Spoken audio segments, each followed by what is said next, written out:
नमस्कार, मैं चंद्र उपाध्याय आप सभी लोग का बहुत बहुत स्वागत एवं अभिनंदन करता हूं आपके अपने यूट्यूब चैनल साइकोलॉजी वाले गुरुजी में। आज की क्लास में हम एमए फर्स्ट ईयर प्रथम सेमेस्टर मनोविज्ञान पेपर थर्ड का नाम है क्लासिकल थियरीज ऑफ पर्सनालिटी, यानी कि व्यक्तित्व का जो है प्राचीन सिद्धांत। उसके अंतर्गत यूनिट 4 के जिस महत्वपूर्ण टॉपिक के बारे में हम लोग बात करने वाले हैं वह है पूर्वी व्यक्तित्व सिद्धांत में व्यक्तित्व का योग सिद्धांत क्या है। यानी कि आज की क्लास में हम देखने वाले हैं कि व्यक्तित्व का योग सिद्धांत क्या है, योग के हिसाब से व्यक्तित्व की व्याख्या किस प्रकार से की गई है।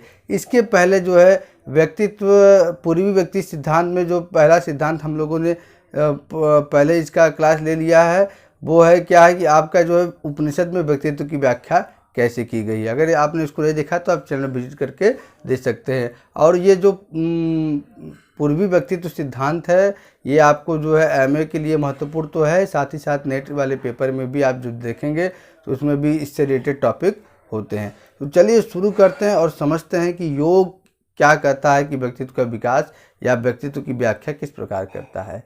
देखिए, योग ऐसा शब्द है जो आज के समय में इससे सभी लोग क्या है भली भांति परिचित हैं, ठीक परिचित हैं। और योग करना प्रत्येक व्यक्ति के लिए बहुत जरूरी है, क्योंकि योग से क्या होता है तन और मन के बीच क्या है सामंजस्य बनता है। योग क्या करता है, व्यक्ति के मन को शांत करता है, विचारों को शांत करता है और उसे आंतरिक सुखानुभूति उससे प्राप्त होती है। बाहरी सुखानुभूति नहीं, आंतरिक सुखानुभूति। यही आज के समय में यही हो गया है कि व्यक्ति भागदौड़ है, भागता जा रहा है भौतिक सुख सुविधा के पीछे, अपने लिए नहीं टाइम नहीं दे रहा, केवल बाहरी जो सुख सुविधा है उसी पे क्या है वो उसी के पीछे पागल है। जो अंदर वो सुखी है या दुखी है इस बात को उसको फिक्र नहीं है। तो योग क्या करता है, ये आंतरिक जो बेचैनी है, आंतरिक जो तनाव है, आंतरिक जो चिंता है, आंतरिक दिमाग में जो उथल पुथल है उसको क्या है शांत करता है। तो आइए देखते हैं, सबसे पहले हम देखेंगे कि योग क्या है। देखिए, योग शब्द का सामान्य सा अर्थ क्या है, मिलन। योग शास्त्र में योग का समान अर्थ क्या है, मिलन। किसका मिलन, अर्थात जीवात्मा का परमात्मा से मिलन करना ही क्या है योग कहलाता है। जीवात्मा मतलब मनुष्य होता है, अब परमात्मा मतलब उस जो परम पिता परमेश्वर होते हैं, जो इस जगत को, इस चराचर जगत को जिन्होंने बनाया है उसी में क्या है लीन हो जाना। जैसा कि आप जब बात हो रही है यहाँ उपनिषदों की, योग की बात हो रही है, तो मैं आपको एग्जाम्पल रामचरितमानस में तुलसीदास के दोहे का देता हूँ कि वो कहते हैं कि बड़े भाग मानुष तन पावा, सुर दुर्लभ सद ग्रंथ ही गावा, साधन हुई जे मोक्ष कर द्वारा, पावही जे न परलोक सिधारा। यानी कि कई ऐसी मान्यता है हमारे पुराणों शास्त्रों में, कहा जाता है कि 84 लाख योनियों के बाद क्या है एक योनि मनुष्य का जन्म मिलता है, ठीक है। और वो इसलिए मिलता है क्योंकि हम उस जो है अपने आप को भगवान से साक्षात्कार करा ले, और जो जीवन का अंतिम और सच्चा मार्ग है यानी कि मोक्ष की प्राप्ति वो क्या है हम कर ले, ठीक है। तो यही कह रहा है कि समान अर्थ मिलन है। मिलन किससे, जीवात्मा का परमात्मा से मिलन। योग दर्शन में योग का अर्थ है चित्त वृत्तियों का निरोध से। योग दर्शन में योग क्या है, योग क्या अर्थ है, योगस्य चित्त वृत्ति निरोध है, यानी कि जो चित्त की वृत्तियों को निरोध कर दे, चित्त की जो वृत्तियां हैं, मन की चंचलता है उसको शांत कर दे, उसे क्या कहा जाता है योग कहा जाता है, ठीक है। चित्त का अर्थ है अंतःकरण, यानी कि आपके अंदर जो आपका मन है उसी को अंतःकरण कहा गया है। इसमें सांख्य सम्मत मन, अहंकार तथा बुद्धि तीनों आते हैं। आपके अंतःकरण में कौन कौन आते हैं, मन आता है, अहंकार आता है तथा बुद्धि, तीनों चीज आता है। और योग क्या करता है, इन्हीं में जो कुरीतियाँ हो जाती हैं, जो विकृतियाँ हो जाती है उसको क्या है समाप्त करता है और आपके चित्त की वृत्ति को शांत करता है। जब चित्त इंद्रियों द्वारा बाह्य वस्तुओं के संपर्क में आता है, यानी चित्त में क्या है, चित्त का मतलब क्या है अंतःकरण, अंतःकरण में क्या क्या है मन, अहंकार तथा बुद्धि। यह जब क्या है जब चित्त इंद्रियों द्वारा बाह्य वस्तु के संपर्क में आता है।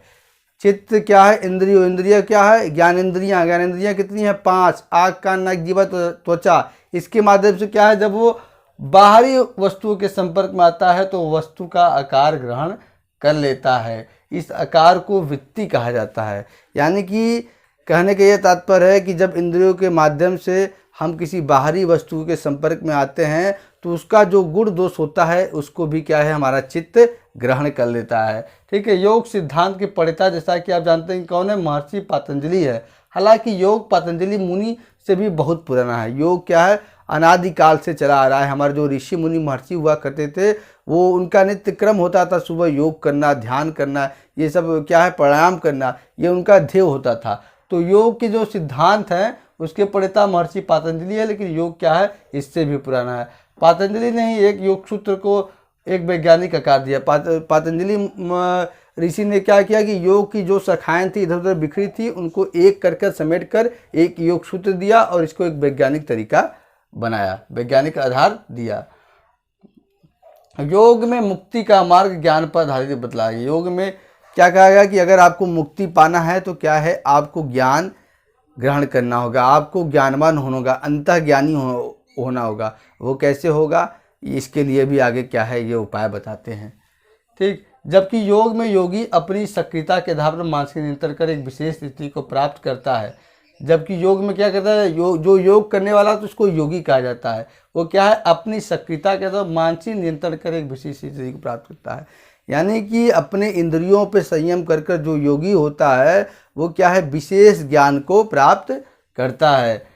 और क्या है, इसके अतिरिक्त योग में ईश्वर के महत्व को भी स्वीकारा गया है और इसे सबसे बड़ा आत्मन कहा गया है। ये कहा गया कि ये जो है आत्मा का भी बाप है, यानी कि आत्मा का बाप परमात्मा है। ठीक है, और सबका लक्ष्य है कि लास्ट में परमात्मा में समाहित हो जाना, जो अन्य आत्माओं से भिन्न है।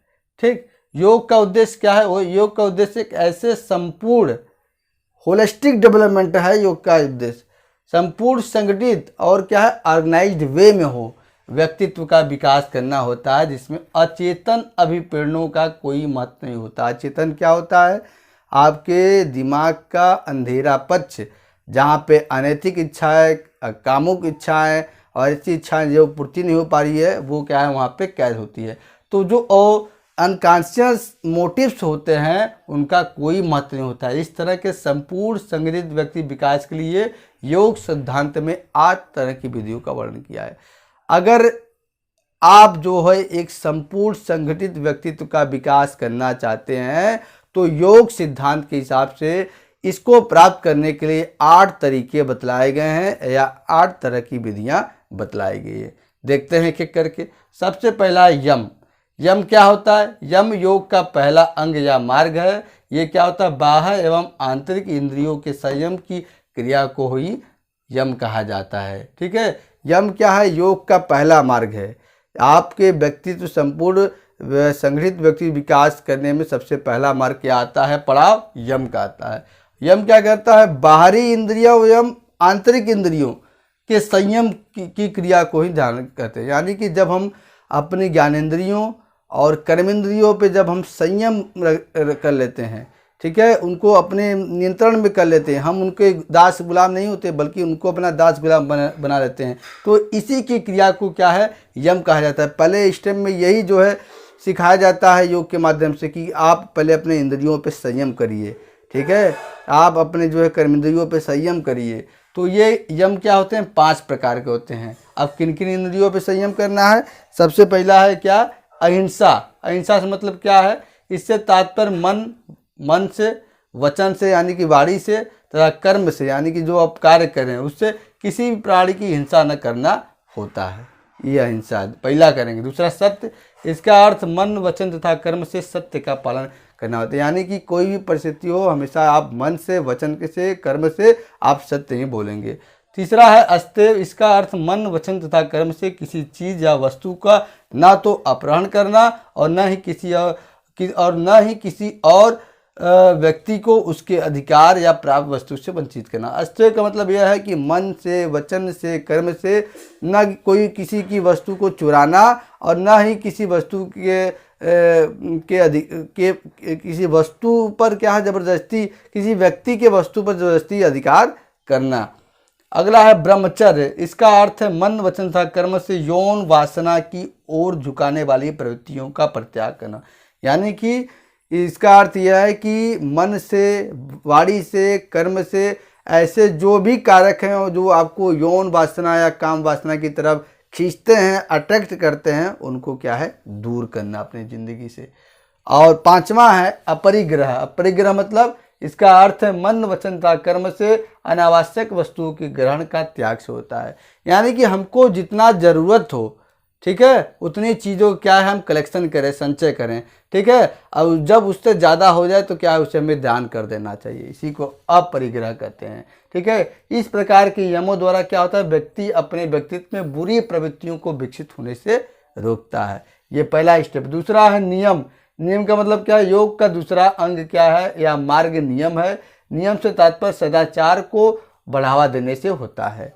अब पहले में हमने किसको बढ़ा दिया, पहले में हमने किया अपने बाह्य इंद्रियों या आंतरिक इंद्रियों दोनों पे संयम रखा, ठीक है। और दूसरे में क्या है, नियम में क्या हमने क्या किया कि सदाचार बढ़ाने वाली जो प्रवृत्तियां हैं उनको क्या है अपने ऊपर बढ़ावा देना, ठीक। और नियम भी 5 प्रकार बताए गए। पहला सोच। सोच मतलब क्या होता है, मानसिक शुद्धि, शारीरिक शुद्धि और वाचिक शुद्धि। मन से, वचन से, वाणी से किसी को भी ऐसा शब्द न बोले जिससे क्या है उससे आघात हो। तो इन सभी प्रकार की शुद्धि को सोच कहते हैं। प्यूरिटी। संतोष। संतोष का मतलब है कि आपको जितना कुछ मिले भगवान का प्रसाद समझकर या भगवान का वो कलेवा समझकर आप उसको ग्रहण करिए और उसी में क्या है संतोष आप करिए। कहा भी गया है संतोषम परम सुखम। अगला है तपस। तपस मतलब कि परिस्थिति कोई भी हो, सुख हो, दुख हो, गर्मी हो, ठंडी हो, बरसात हो, हर स्थिति में अपने शरीर को ढालिए आप। ढालने की जो क्रिया होती है उसी को तपस मतलब तपस्या करना। स्वाध्याय यानी कि सेल्फ स्टडी। अपने से जो भी ज्ञान जहाँ से मिल रहा है, गुरुओं से, किताबों से क्या है उसको ग्रहण करके अपना ज्ञान बढ़ाते रहिए। अगला है ईश्वर प्रणिधान। ईश्वर प्रणिधान मतलब ईश्वर की सेवा करिए, ईश्वर की पूजा करिए, ईश्वर में अपना मन लगाइए और ईश्वर की तरफ अपना ध्यान लगाइए। इसी को ईश्वर प्रणिधान कहा जाता है। अब नियम के बाद तीसरा है आसन। आसन क्या है, ये तीसरा अंग है, ठीक है। योग का तीसरा अंग क्या है, आसन। आसन का अर्थ क्या है, शरीर को विशेष क्रिया या विशेष मुद्रा में रखना ताकि तन मन दोनों की चंचलता समाप्त हो जाए, ठीक है। विभिन्न प्रकार के आसन बनाए गए हैं। वज्रासन हुआ, ठीक है, और कई आसन है जिससे ये आसन क्या करता है कि आपके तन मन दोनों की चंचलता समाप्त करता है और साथ ही साथ क्या करता है, ये आसन आपके शरीर को भी स्वस्थ रखता है, ठीक है। आसन मतलब होता है कि विशेष मुद्रा में अपने शरीर को रखना। अब ये चौथा क्या है, प्राणायाम। प्राणायाम क्या है, योग का चौथा जो अंग है, मार्ग है, वो है प्राणायाम। इसका नाम आपने सुना होगा। इसमें क्या होता है, श्वास क्रिया को नियंत्रित करके उसे एक क्रम में लाना ही प्राणायाम कहा जाता है, ठीक है। यानी कि अपने जो हम सांस ले रहे हैं उस पर अपना नियंत्रण स्थापित करना ही क्या है, प्राणायाम है। व्यक्ति में जब तक सांस चलती रहती है तब तक उसका मन चंचल रहता है। यानी कि जब तक व्यक्ति जो है सांस पे अपना नियंत्रण स्थापित नहीं करेगा तो क्या है उसका मन में चंचलता बढ़ी रहेगी। प्राणायाम के 3 प्रकार होते हैं। क्या होता है, पूरक, कुंभक, रेचक। पूरक में क्या होता है, गहरी सांस, यानी कि सांस को खींचा जाता है, ठीक। और कुंभक में क्या होता है, सांस को रोका जाता है, रोक के रखा जाता है। और रेचक में क्या होता है, सांस को बाहर निकाला जाता है। 5वां है प्रत्याहार। प्रत्याहार क्या है, योग का ये 5वां अंग या मार्ग है। इसमें क्या होता है, इंद्रियों को उसके संबंध विषयों से हटाना तथा उन्हें मन के वश में रखना। इंद्रियों को उनके संबंध विषयों से हटाना। कान का काम सुनना है, अब सुनने में व्यक्ति अच्छा भी सुन रहा है, बुरा भी सुन रहा है, तो क्या है बुरा ना सुने, वो अच्छा ही सुने, ठीक है। आँख का काम है देखना, तो वो अच्छा देखे, ठीक है। और उसके बाद ऐसे ही 5 इंद्रियां हैं, तो उनमें क्या है जो उसके संबंधित विषय हैं उनमें जो हम बुरी चीज़ें सीख रहे हैं उनको हटा के हम अच्छी चीज़ सीखे। और उन्हें क्या है अपने मन के वश में रखना। इंद्रियों के वश में न रहना, उन्हें अपने मन के वश में रखना।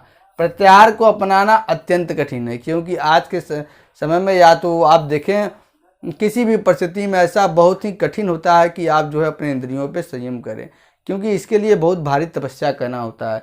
इसके लिए अनवरत अभ्यास, लगातार एक्सरसाइज एवं विलिंग पावर यानी कि दृढ़ संकल्प होंगे, तभी क्या है आप अपने जीवन में प्रत्याहार को उतार पाएंगे। तो ये योग का सबसे कठिन मार्ग है। फिर इसके बाद जब इसको आप व्यक्ति कर लेता है, इस मार्ग को पूरा कर लेता है, तो 6वां आता है धारणा। धारणा क्या है, ये योग का 6वां मार्ग है या अंग है। इससे तात्पर्य चित्त को किसी अभिष्ट विषय पर लगाने या जमाने से होता है। अवधारणा मतलब क्या होता है, इसमें जो व्यक्ति होता है अपने चित्त को यानी कि अंतःकरण को किसी विषय पे, किसी चीज़ पे या तो भगवान पे लगाने से एकदम मतलब फोकस्ड होना, जो भी चीज़ पे वो अपना ध्यान लगाएगा वहाँ पे एकदम फोकस्ड रहेगा। ठीक है। धारणा में चित्त किसी एक वस्तु पर केंद्रित हो जाती है। यह वस्तु बाह्य तथा आंतरिक कुछ भी हो सकता है। बाहरी जो अंदर अपने आपके परमात्मा बैठा है उस पर भी लगा सकते हैं, बाहर जो आपके गुरु हैं या तो कोई भी चीज़ है उस पर भी आप, लेकिन पॉजिटिव चीज़ होनी चाहिए। तो धारणा पूरा होने के बाद छठवां आता है, सतवां आता है ध्यान। ध्यान योग का 7वां मार्ग या अंग है। ध्यान से तात्पर्य होता है कि अभिष्ट वस्तु या विषय का निरंतर अनुशीलन। ध्यान में वस्तु या विषय का ज्ञान अविच्छिन्न रूप से होने लगती है। ठीक है। ध्यान से तात्पर्य कि अभिष्ट वस्तु या विषय का निरंतर अनुशीलन, यानी कि ध्यान मतलब क्या होता है, अटेंशन, यानी कि आप जिस भी वस्तु पे क्या है अपने चित्त को लगाए हैं या जमाए हैं, उसी वस्तु का क्या है हमेशा ध्यान करना।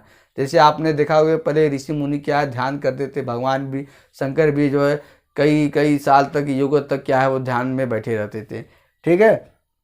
तो ये ध्यान में वस्तु या विषय ज्ञान अविच्छिन्न रूप से होने लगता है। और जब व्यक्ति ध्यान के अवस्था में वो चला जाता है तो क्या होता है, वो ध्यान में रहते हुए भी उसे क्या होता है संसारिक जगत का भी ज्ञान रहता है। 8वां है समाधि। ये सबसे लास्ट स्टेप है। ये क्या है, एक तरह से पूर्णता है व्यक्ति के व्यक्तित्व का। समाधि का अर्थ होता है ध्येय वस्तु या विषय में चित्त की विक्षेप रहित एकाग्रता हो। इस अवस्था में मन अपने ध्येय वस्तु में पूर्णता ले लेता है। समाधि क्या होता है, समाधि मतलब न अपने शरीर की फिक्र, न सुख दुख की, न बरसात की, न ठंडी न गर्मी की, पूरी तरह से अपने आप को क्या है उस परम पिता परमेश्वर में, उस परमात्मा में लीन कर देना। इसी को क्या कहा जाता है, इसी को समाधि। जैसे आपने देखा कि मीराबाई भजन गाते गाते अपने आप को क्या है पूरा कृष्ण जी में लीन कर दी और अंत में किस जगह में वो समाधि। तो ये योग ने 8 विधियां या 8 तरीके बताए हैं जिससे कोई भी व्यक्ति क्या है अपने संपूर्ण व्यक्तित्व का विकास कर सकता है। प्राचीन काल में कई व्यक्ति या तो कई ऋषि मुनि इन्हीं स्टेप का फॉलो करके अपने व्यक्तित्व को एक अलग तरह से निखारते थे और कई प्रकार के आत्मज्ञान और शस्त्र ज्ञान, तर्क ज्ञान इत्यादि क्या है प्राप्त करते हैं। तो आज की क्लास में इतना ही। मिलते हैं हम अपने अगले क्लास में किसी अन्य टॉपिक के साथ। तब तक के लिए आपका बहुत बहुत धन्यवाद।